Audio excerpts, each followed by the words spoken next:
We've now had the Nevada caucuses, and it was expected that Bernie Sanders was going to do well, but he did, in fact, even better than he was predicted to, crushing the competition with the nearly finalized results, which we're gonna show you right now. I believe this is 97% reporting. He had almost 50% there, more than lapping second place Joe Biden, and it pretty much falls from there. But one of the reasons we wanted to include the full graphic because there's a lot of people still running for president. Not all of those are. Andrew Yang is out. I think Michael Bennet might be out, but they still managed to get some of the CCDs. But there's still a lot of people in this thing.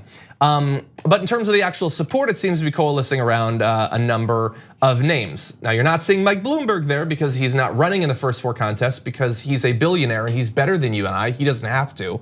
But what do you think about the results? You were in Nevada. I was in Nevada, and none of the candidates except Joe Biden even stuck around.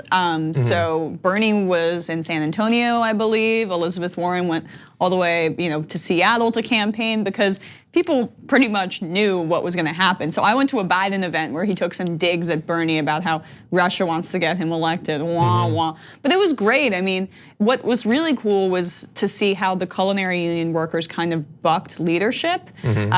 Leadership obviously went a different direction and was fear-mongering about Medicare for all, and the workers themselves had a very different attitude about the whole thing. Yeah. And they reflected that in the way they voted for Bernie Sanders in overwhelming numbers. Bernie got around 70% of the Latino vote in Nevada. And so when we're talking about building a broad coalition, a coalition that can defeat Donald Trump in November, he made a great case that he's that candidate. Yeah, I mean, hypothetically, Joe Biden has a broad base. We might see that in South Carolina, but so far in terms of the actual results, no one has demonstrated other than Bernie Sanders. Well, Biden has still in his entire life not won a primary or caucus, ever.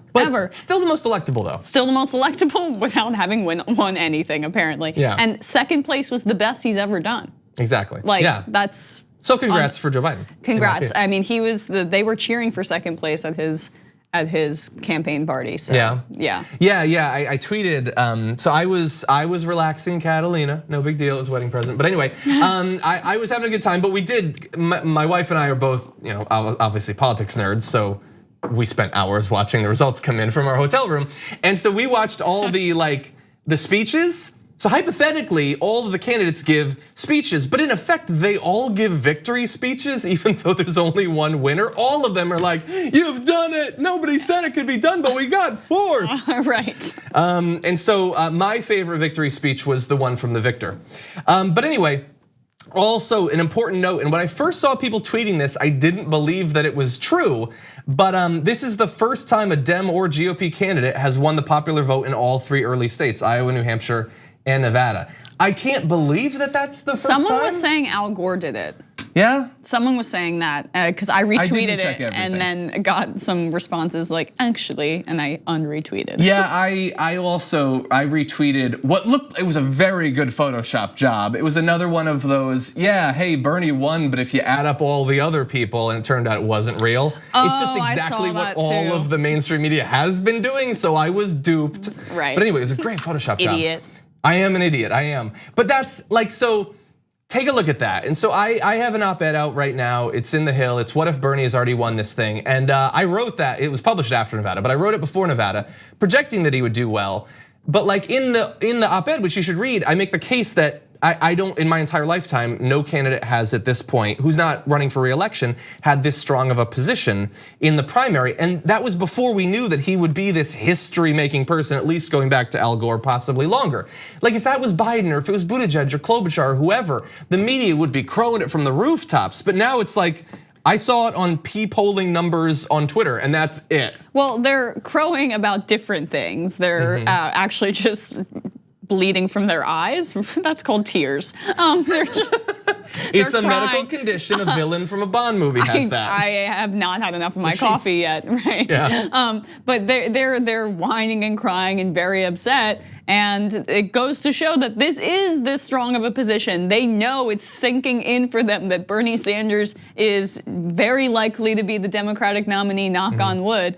And it's starting to freak them out because these results are undeniable, that the base of the Democratic Party is not where the elites and the leadership are, something that we at the Young Turks have known for a really long time, and that Bernie Sanders is the front runner because he represents what the people want, not what leadership want. Yeah, and by the way, like, I'm glad that you mentioned that he's the front runner, because there are still some people in the media that don't get that. Like Chuck Todd lost his mind a week ago saying he's not a front runner, let alone the front runner. Literally that night, as the results were coming in and it was clear that he won, I believe MSNBC and CNN had already called at that point, Bakari Sellers said he's still not a front runner.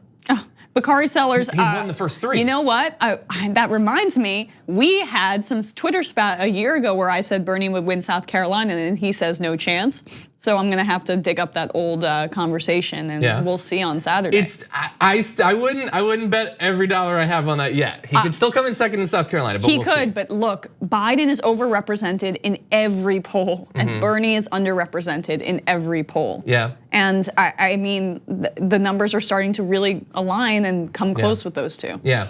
So super fast question: what does your gut say? Who is the centrist moderate alternative to Sanders at this point? Kloba Buttigieg Blurberg? It's Klobu Buttigieg Biden. No, but really, like, do you think is Biden gonna do well in South Carolina and that will push out Klobuchar and Buttigieg, or is it Bloomberg who hasn't run yet? I think the greatest threat is Bloomberg because he really, well, one, threat in terms of what he would do to this country, but 2, because even with that amazing dismantlement of him in the debate by Elizabeth Warren and Bernie Sanders, even with that, it takes a while for that to trickle to the voters, and I worry that the deluge of ads and just the overwhelming deluge, of ads. A tsunami. Right, sure. And the overwhelming amount of ads that people are seeing in these Super Tuesday states, it could not get to them by then, although it is affecting the numbers in some way. But he's leading in Florida in a poll I just saw. Well, so we're gonna talk about Bloomberg more. Florida, but yeah, it doesn't look like it. Yeah, there's no chance.